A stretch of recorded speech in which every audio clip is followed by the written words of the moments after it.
السلام عليكم ورحمة الله وبركاته. ازيكم عاملين ايه؟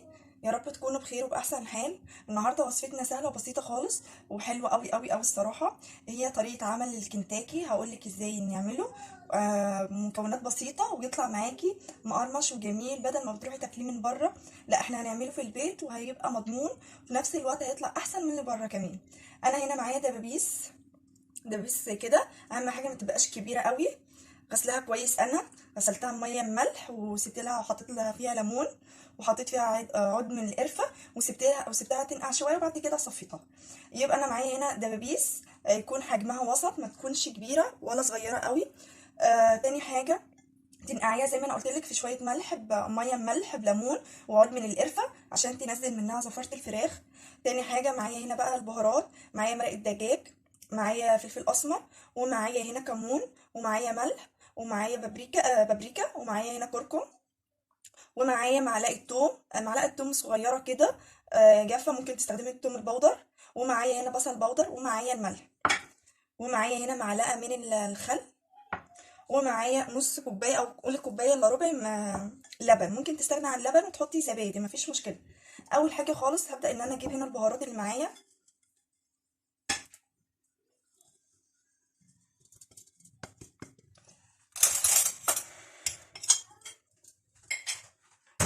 هي حلوه قوي الصراحه، ما تاخدش وقت خالص، وفي نفس الوقت هتطلع معانا مقرمشه وحلو. هبدا بقى ان انا احط هنا معلقه الخل اللي معايا، وهحط نص كوبايه اللبن،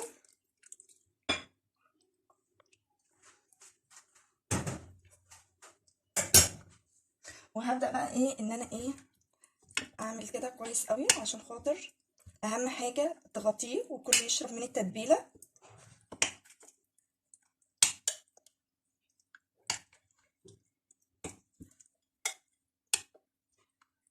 وانتي اهم حاجه لما تمسكي ايه بقى عشان تبقى الوراك معاكي شاربه من التتبيله وتديكي طعم حلو. تعملي ايه؟ تمسكي الدبوس نفسه، وبحرف سكينه وافضلي خرمي فيه كده، اعملي فيه خرام كده عشان خاطر يبقى الدبوس شارب من التتبيله ويديكي طعم حلو.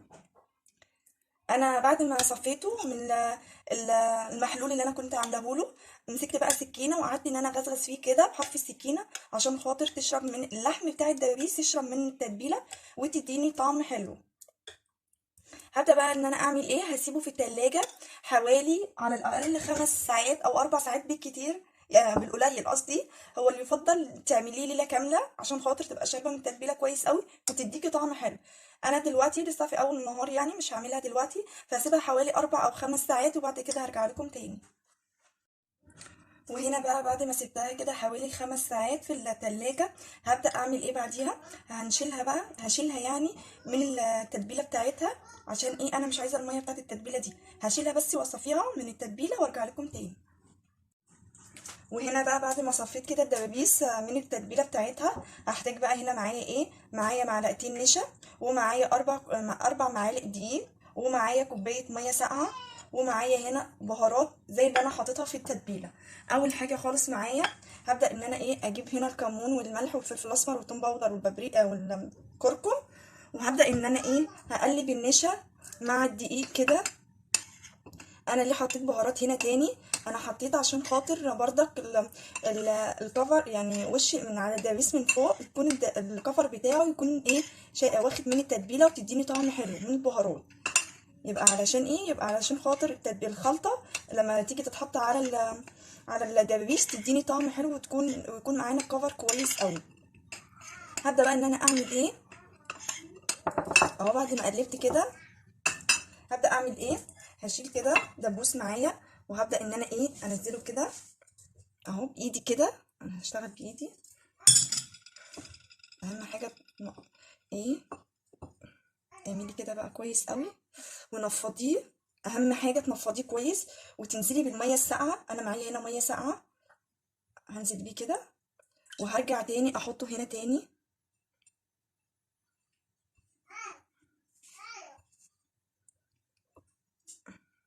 طبعا اول ما جيت ابدا ان انا اعمل الخلطه بتاعته، بدات عملت ولعت على الزيت، والزيت يكون سخن جدا. اهم حاجه بقى تنفضي كده كويس قوي. ثانيه. انا هنا بقى معايا زيت سخن جدا. اهم حاجه يكون الزيت سخن جدا. هبدا بقى ان انا انزل بيه كده وهوطي عشان خاطر بردك ما يتحرقش مني. هعمل بردك نفس النظام وانزل بيه، هعمل نفس ما انا عملت كده في الدبوس ده. هعمل تلاقي الدبابيس كده وهنزل بيها على الزيت على طول وهوطي عليه. وكده بعد ما حطيت الكميه اللي معايا هبدا بقى ان انا اعمل ايه، اسيبها شويه وارجع لكم تاني. بسم الله ما شاء الله، زي ما انتوا شايفين انا كده خلصت الكميه اللي معاكم اهو. دي الكميه اللي انا كنت مستخدماها. عاوزه اقول لكم والله العظيم جميله جدا وهو مقرمش وجميل. شايفين شكله عامل ازاي؟ روعه روعه روعه وحلو قوي الصراحه بجد. واهم حاجه بس عشان يبقى يستوي معاكي من جوه، عاوزه اقولك وطي عليه خالص عشان خاطر يستوي معاكي ويديكي طعم حلو بردك ويبقى مستوي من جوه. شايفين مقرمش وجميل جدا، سامعين؟ بجد والله العظيم روعه روعه روعه.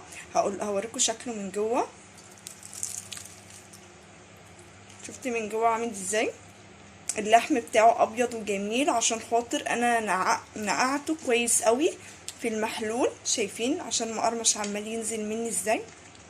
عاوزه اقول لكم روعه. واللحم من جوه مستوي اهو.